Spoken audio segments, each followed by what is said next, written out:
Hello friends, welcome to Excel King. My name is Rakesh Jaiswal. आज के हम वीडियो में लाए हैं वी लुकअप ना काम करने के 5 बड़े कारण, 5 big reason for not working V lookup. Video शुरू करने से पहले आपको बताना चाहूँगा कि हमने वी लुकअप से रिलेटेड ऑलरेडी 2 वीडियोस अपने चैनल पर अपलोड कर दी हैं। अगर अभी तक आपने वो नहीं देखा है तो आई बटन में जाकर आप हमारी उन वीडियोस को देख सकते हैं। So let's go, be Excel and be King. First reason हो सकता है हमारा कि वो अनवांटेड ब्लैंक्स हो। चलिए, क्या होता है ये reason unwanted blanks V lookup में, चलिए देखते हैं। मैंने आपको समझाने के लिए एक ये टेबल ले रखी है जिसमें कि एम्प्लॉय कोड है, नेम है और सैलरी है, और हमने यहाँ पे कुछ एम्प्लॉय कोड्स ले रखे हैं और हमें नेम वी लुकअप की मदद से यहाँ पे पिक करने हैं। ओके, चलिए वी लुकअप यहाँ पे लगाते हैं। हमने वी एल लिखते ही फॉर्मूला में वी लुकअप ने शो कर दिया। V lookup formula, tab press किया, लुकअप वैल्यू पे गए, कॉमा, हमने टेबल एरे सेलेक्ट कर लिया और हमने इसे F4 से फ्रीज कर दिया। ओके, उसके बाद हमें सेकंड कॉलम की वैल्यू उठानी है, यानी कि नेम पिक करना है, कॉमा, एग्जैक्ट मैच के लिए 0, ब्रैकेट बंद, इंटर प्रेस किया। अब हमने जो फॉर्मूला लगाया उसको ड्रैग कर दिया। अगर आप देख पा रहे हैं तो यहाँ 2 वैल्यूज़ तो सही आ गई हैं, 2 वैल्यूज़ नॉट अप्लीकेबल आई हैं। नॉट अप्लीकेबल का क्या मतलब होता है? अगर आपने हमारी पिछली वीडियोस को देखा होगा तो मैंने आपको बताया था कि वी लुकअप में मेनली 3 तरह के एरर्स आते हैं। तो नॉट अप्लीकेबल एरर क्यों आता है कि जो भी आप लुकअप वैल्यू लगा रहे हैं वो आपके टेबल एरे में वो लुकअप वैल्यू अवेलेबल नहीं है। चलिए देखते हैं क्यों नहीं है। E1018, बट आप अगर देखेंगे तो E1018 आपके टेबल एरे में है, तो यहाँ पे ओम कुमार आना चाहिए था, बट यहाँ पे वैल्यू नहीं आ रही है। सेकंड देखते हैं E1090। E1090 अगर आप देखेंगे तो अवेलेबल है आपके टेबल एरे में, बट वो पूजा मेहरा जो आउटपुट है, जो वैल्यू है पिक करनी थी, वो वहाँ पे नॉट एप्लीकेबल शो हो रहा है। ऐसा क्यों हो रहा है? तो पहला रीज़न क्या था? Unwanted blanks. तो हो सकता है कि आपके लुकअप वैल्यू में या टेबल एरे के उन वैल्यूज़ में अनवांटेड ब्लैंक हो। चलिए चेक करते हैं। अगर आप देखेंगे तो यहाँ पे देखिए, डबल क्लिक कर दिया हमने सेल पे। आप F2 के द्वारा भी उसे सेल को ओपन कर सकते हैं। देखिए, हमने जूम करके दिखाया तो यहाँ पे आप देख पा रहे होंगे कि यहाँ पे एक एक्स्ट्रा स्पेस है। ओके, तो मैं ये स्पेस को रिमूव कर दिया। हमने रिमूव कैसे किया? बैक स्पेस की मदद से, और इंटर प्रेस कर दिया। जैसे ही इंटर प्रेस करेंगे और स्पेस हटाएंगे, आप देखिए वैल्यू को अपने पिक कर लिया। सेकंड सेल पे चलते हैं। F2 या आप डबल क्लिक, माउस की मदद से डबल क्लिक या F2 प्रेस करके सेल को ओपन कर लीजिए, और इसको मैं जूम करता हूँ आपको साफ दिखाने के लिए, क्लियर। अगर आप देखेंगे यहाँ पे तो अनवांटेड स्पेस नहीं है, बट आप थोड़ा आगे जाएंगे, यानी थोड़ा पीछे जाएंगे सेल्स में, तो ये देखिए यहाँ पे एक अनवांटेड स्पेस है, करेक्ट। तो मैं क्या करूँगा, इसमें अनवांटेड स्पेस को यहाँ पे, ये देखिए यहाँ से करके बैक स्पेस की मदद से उसको रिमूव कर देता हूँ। जैसे रिमूव करके मैंने एंटर प्रेस किया, देखिए यहाँ पे वैल्यू पिक हो गई। अभी की केस में क्या हुआ है कि यहाँ पे, यहीं पे आपके 2 ब्लैंक सेल्स थे। हो सकते हैं कि आपके टेबल एरिया में कहीं पे आपके किसी वैल्यू में या किसी लुकअप वैल्यू में या किसी टेबल एरिया की किसी लुकअप वैल्यू में आपके ब्लैंक हो। यहाँ भी हो सकता है ब्लैंक, करेक्ट। अगर आप देखेंगे यहाँ पे, अगर मैं एक्स्ट्रा ब्लैंक ऐड करके इंटर प्रेस कर दूँ तो देखिए ये पूजा मेहरा यहाँ पे वो पिक नहीं करेगा। तो यहाँ पे भी ब्लैंक हो सकते हैं। यहाँ पे मैंने बैक स्पेस की मदद से इंटर दबा के डिलीट कर दिया ब्लैक स्पेस, ब्लैंक स्पेस, माफ़ी चाहूँगा।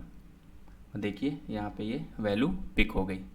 ठीक है, तो चलिए हम अपने होम बटन पे चलते हैं। आप देख पा रहे होंगे अनवांटेड स्पेस से वी लुकअप क्यों नहीं लग पाता है। ठीक है, अब हम चलते हैं सेकंड पॉइंट की तरफ। Formula bar is set to manual, इसका क्या मतलब है, चलिए देखते हैं।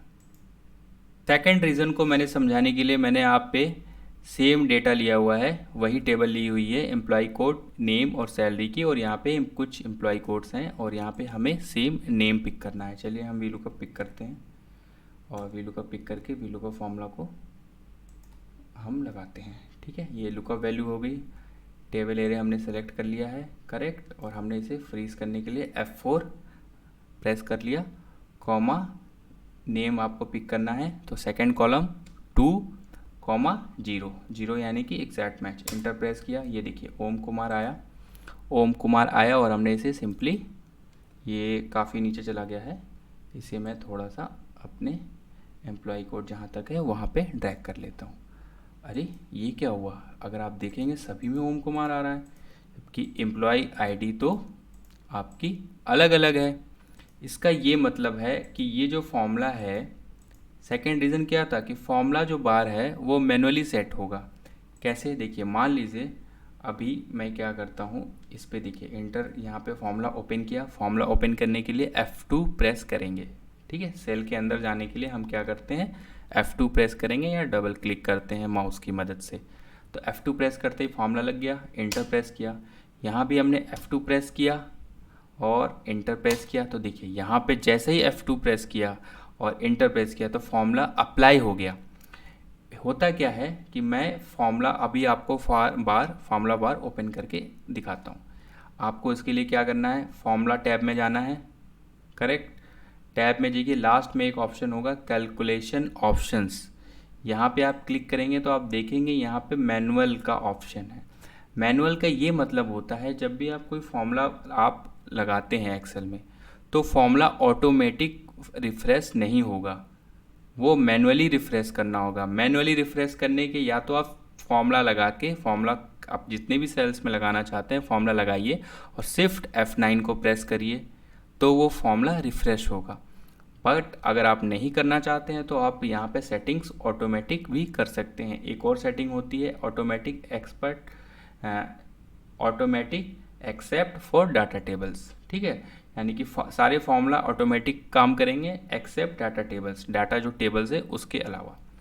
तो अभी हम क्या करते हैं, हम ऑटोमेटिक को सेलेक्ट कर लेते हैं। देखिए जैसे ही हमने ऑटोमेटिक सेलेक्ट किया, यहाँ पे देखिए वैल्यूज़ जो फॉर्मूला था वो अप्लाई हो गया प्रॉपरली और आपकी वैल्यूज़ सारी पिक हो गई।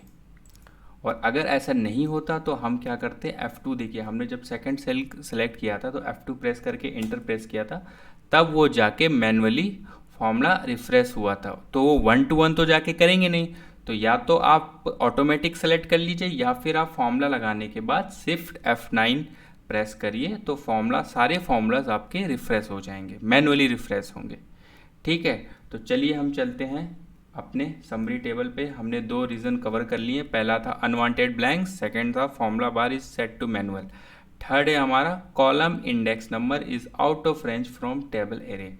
चलिए देखते हैं यहाँ पे क्या है।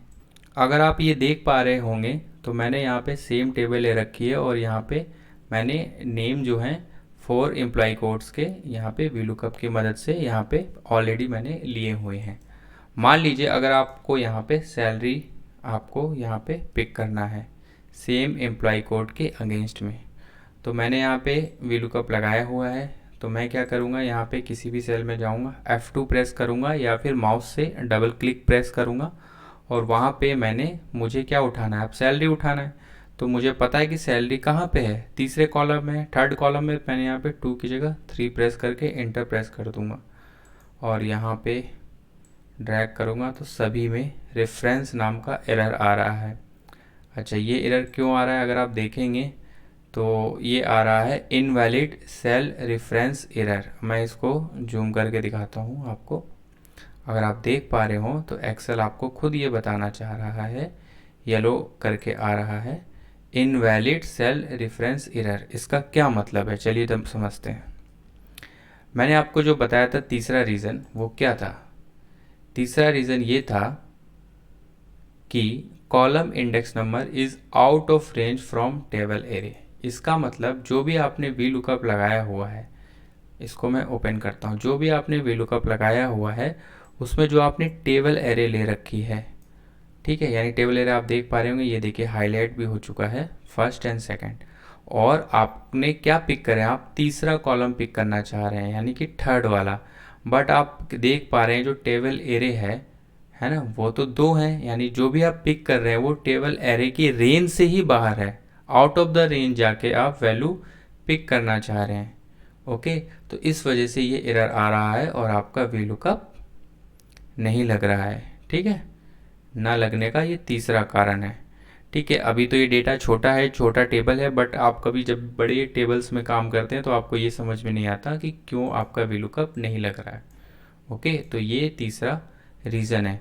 और वैसे भी इस टाइप्स की एरर्स के लिए, जो कि VLOOKUP में मेजरली 3 टाइप्स की एरर्स आती हैं, 2 टाइप्स की एरर्स और एक वैल्यू 0 आती है, उसके लिए हमने सेपरेट एक वीडियो बना रखी है। आप आई बटन में जाके क्लिक करके उस वीडियो को देख सकते हैं। और VLOOKUP से रिलेटेड हमने ऑलरेडी 2 वीडियोस बना रखी हैं। तो चलिए हम चलते हैं आपके चौथे कारण की तरफ, जो है लुकअप वैल्यू फॉर्मेट में बी डिफरेंट। चलिए ये क्या होता है समझते हैं। यहाँ पे अगर आप देख पा रहे हो तो यहाँ पे हमने सेम डेटा टेबल लिया हुआ है और यहाँ पे 4 एम्प्लॉय कोड्स हैं। ओके, अब यहाँ पे हम क्या करते हैं, VLOOKUP लगाते हैं और यहाँ पे नेम्स को पिक करते हैं। तो VLOOKUP लगाने के लिए इक्वल टू VL करके जैसे ही आप लगाएंगे, एक्सेल आपको फॉर्मूला शो कर देगा। आपने लुकअप वैल्यू को सेलेक्ट किया, आपने टेबल एरे सेलेक्ट कर लिया, F4 से आपने फ्रीज किया, कॉमा सेकंड वैल्यू उठानी, यानी कि नेम कॉलम उठाना है, कॉमा 0 एंटर।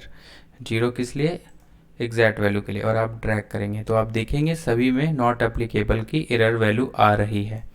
ये वैल्यू एरर इसलिए आ रही है क्यों, इसका मतलब ये है कि जो भी आप लुकअप वैल्यू उठा रहे हैं वो आपके रेंज, जो आप लुकअप एरर आपने ले रखा है उसमें वो है ही नहीं। एम्प्लॉय कोड, ये 4 एम्प्लॉय कोड्स है ही नहीं आपके रेंज में। पर ऐसा है क्या, चलिए चेक करते हैं। 1018 ये रहा, 1090 ये रहा, 1023 ये रहा, 1024 ये रहा, यानी कि सारे के सारे एम्प्लॉय कोड्स तो आपके टेबल एरे में है, बट ये वैल्यू क्यों नहीं पिक कर रहा। और NA का मतलब ये क्यों बता रहा है कि ये एम्प्लॉय कोड है ही नहीं वहाँ पे, ऐसा क्यों हो रहा है। तो अगर आप देखेंगे तो यहाँ देखिए साइड में जाके आप देखेंगे, यहाँ पे देखिए एक ट्रायंगल जो है आ रहा है आपका, ट्रायंगल टाइप का येलो मार्क आ रहा है। इसको ट्रायंगल नहीं कहेंगे, इसको कहेंगे वर्ग, यानी कि स्क्वायर। अरे स्क्वायर फेस आ रहा है जो कि थोड़ा सा टिल्ट है। इसको हम थोड़ा जूम करते हैं और देखते हैं। तो यहाँ पे हम क्लिक करेंगे तो यहाँ पे क्या आ रहा है, यहाँ पे लिखा हुआ आ रहा है number stored as a text. अगर आप देखेंगे एम्प्लॉय कोड, ये हमने जूम को हटा दिया, 1018 ये तो सारे न्यूमेरिक वैल्यूज़ हैं, और ये न्यूमेरिक वैल्यूज़ जो हैं एज अ टेक्स्ट यहाँ पे लिखे हुए हैं। तो यहाँ पे देखिए क्लिक करिए, number stored as a text लिख रहा है। कोई बात नहीं, हम यहाँ पे कन्वर्ट टू नंबर पे क्लिक कर देते हैं। जैसे ही हमने ये किया और हमें सारी वैल्यूज़ पिक हो गई। इसका क्या मतलब है, जो मैंने आपको रीज़न बताया था, रीज़न की तरफ चलते हैं। हमने ये बताया था आपको लुकअप वैल्यू फॉर्मेट में भी डिफरेंट। अब इस पर क्लिक करते हैं, यानी कि जब हमने VLOOKUP लगाया था तो 1018, 1090, 1023 और 1024 ये सारा न्यूमेरिक नहीं था, वो टेक्स्ट था, उसका फॉर्मेट ही अलग था। ये टेक्स्ट हैं सारे के सारे, और ये यहाँ पे क्या है, न्यूमेरिक हैं। तो VLOOKUP कभी भी 2 डिफरेंट फॉर्मेट्स के जो डिफरेंट फॉर्मेट का लुकअप वैल्यू होता है उसमें वो काम नहीं करता। तो ये भी एक सबसे बड़ा रीज़न होता है VLOOKUP काम ना करने का। चलिए हम चलते हैं अपने सारे रीजंस की तरफ। तो देख पा रहे होंगे हमने 4 रीजंस को ऑलरेडी कवर कर लिए हैं, 5वां रीज़न बचा है टेबल एरे रेफरेंस इशूज़। चलिए इसको हम सेलेक्ट करते हैं। अब यहाँ पे हमने क्या किया, यहाँ पे VLOOKUP लगा रहे हैं। ओके, VLOOKUP लगाया, लुकअप वैल्यू हमने टेबल सेलेक्ट किया और हमने कॉमा 2 कॉमा 0 एंटर प्रेस किया और हम इसको ड्रैग कर लेंगे नीचे तक। ओके, अगर आप देख पा रहे हो तो देखिए 1023 तो यार ये NA आ गया, यानी 1023 है नहीं क्या हमारे टेबल में, ये तो है 1023 है हमारे टेबल में, तो क्यों नहीं आ रहा है ये। अगर आप ध्यान से देख पा रहे होंगे तो इस वीडियो में मैंने जितने भी VLOOKUPs लगाए हैं उसमें मैंने जो भी टेबल एरे है उसको हमने फ्रीज किया था। अब आपको मैं बताता हूँ मैं क्यों फ्रीज कर रहा था। जब भी आप इस तरह की मैनुअल टेबल सेलेक्ट करते हैं तो आप VLOOKUP में मोस्टली आपको अपनी टेबल एरे को जो है वो फ्रीज करना चाहिए। फ्रीज करने के लिए सिंपली F4 प्रेस करिए और सारे के सारे कॉलम रोज आपके पूरी की पूरी जो आपने टेबल एरे सेलेक्ट कर रखी है वो फ्रीज हो जाती है। अभी यहाँ पे क्या किया, हमने फ्रीज ही नहीं किया है, तो फ्रीज ना करने का घाटा क्या हुआ, क्या नुकसान हुआ और क्यों नहीं VLOOKUP लग रहा है। कुछ लग रहे हैं, कुछ नहीं लग रहे हैं, ऐसा क्यों, चलिए मैं आपको समझाता हूँ। अगर आप ये ध्यान से देख पा रहे होंगे, इस जो पहला वाला जो हमने लगाया है VLOOKUP, उसमें देखिए रेंज टेबल क्या है, B4 to C13। अगर आप देख पा रहे हैं तो ये हाईलाइटेड भी है, ये पूरी की पूरी टेबल सेलेक्ट है। ओके, मैं इसको स्केप करके सेकंड सेल में जाता हूँ और सेकंड सेल में F2 या माउस से डबल क्लिक प्रेस करते ही अगर आप देखेंगे, अब देखिए क्या हुआ, अब आप देखेंगे B5 to C14 और ये देखिए हाईलाइटेड भी हो गया, यानी कि जो टेबल एरे है उसकी रेंज ही चेंज होगी, उसने ऊपर वाली वैल्यूज़ को छोड़ दिया और वो थोड़ा सा नीचे क्या हुआ, मूव हो गया है। करेक्ट। अगर टेबल एरे को फ्रीज नहीं किया होता तो टेबल एरे क्या होता है, वो नीचे एक एक मूव होता जाता है। तो अगर यहाँ पे इस एम्प्लॉय कोड की जगह 1083 लिखा होता तो VLOOKUP उसे फाइंड ही नहीं कर पाता, सैम शर्मा को वैल्यू फाइंड ही नहीं कर पाता, क्योंकि जो भी ये रेंज ले रहा है, यानी कि जो टेबल एरे ले रहा है वो तो ये ले रहा है, इसमें तो सैम शर्मा आता ही नहीं है, 1083 आता ही नहीं है। हमने एस्केप बटन दबाया और देखिए यहाँ पे तीसरे पे गए, F2 प्रेस किया, ये देखिए अब यहाँ पे क्यों नहीं आ रहा है। इसका सेम उदाहरण यही है, सेम एग्जांपल है, जो ये लुकअप वैल्यू उठा रहा है। अब ये देखिए टेबल एरे तो यहाँ से सेलेक्ट हो गई, यहाँ से लेके यहाँ तक हो गई है, और ये दोनों वैल्यूज़ को वो पिक ही नहीं कर रहा है। और 1023 कहाँ पे है, वो सेकेंड रो में है, इस वजह से ये नहीं आ रहा है। ठीक है, B6 to C15 हो गया है। चौथे में चलते हैं और ये देखिए ये और नीचे चला गया, B7 to C16 चला गया है। ठीक है, तो ये देखिए 3 रोज ये सेलेक्ट नहीं है, बट 1024 है जो ऑलरेडी इस टेबल्स में है, इस वजह से ये वैल्यू आ रही है। लेकिन कुछ वैल्यूज़ इसलिए नहीं आ रही है क्योंकि जो भी है आपका टेबल एरे वो मूव होता जा रहा है, इस वजह से हम क्या करते हैं, अपने टेबल एरे को जो है वो फ्रीज कर देते हैं। ठीक है, अगर देखिए हमने इसको फ्रीज किया और इसको हमने सिंपली ट्रैक कर दिया। ठीक है, तो जब भी आप कोई टेबल मैनुअली इस तरह टेबल सेलेक्ट करते हैं, टेबल एरे को सेलेक्ट करते हैं, तो VLOOKUP में लगाने के लिए आप मोस्टली हमेशा आप अपने टेबल एरे को F4 की मदद से, F4 की को प्रेस करके अपने रेंज को फ्रीज कर लीजिए। कभी कभी आपने देखा होगा कि कभी क्या होता है कि आप लोग ऐसे पूरा सिलेक्ट कर लेते हैं, उस केस में फ्रीज करने की ज़रूरत ही नहीं होती। क्यों? क्योंकि अगर आप देखेंगे आपने तो पूरा BC पूरा सेलेक्ट कर लिया, ऊपर से लेके नीचे तक एक एक, तो ना वो ऊपर मूव हो सकता है ना नीचे मूव हो सकता है। मूव होके वो जाएगा कहाँ, वो पूरी की पूरी सिलेक्ट ही रहेगी ना, तो उसमें फ्रीज करने की ज़रूरत नहीं होती है। बट इसमें अगर आप कोई टेबल मैनुअली इस तरह की सेलेक्ट करते हैं तो उसमें फ्रीज करने की ज़रूरत होती है, क्योंकि वो ऊपर नीचे मूव हो सकता है अगर आप उसे फ्रीज नहीं करेंगे।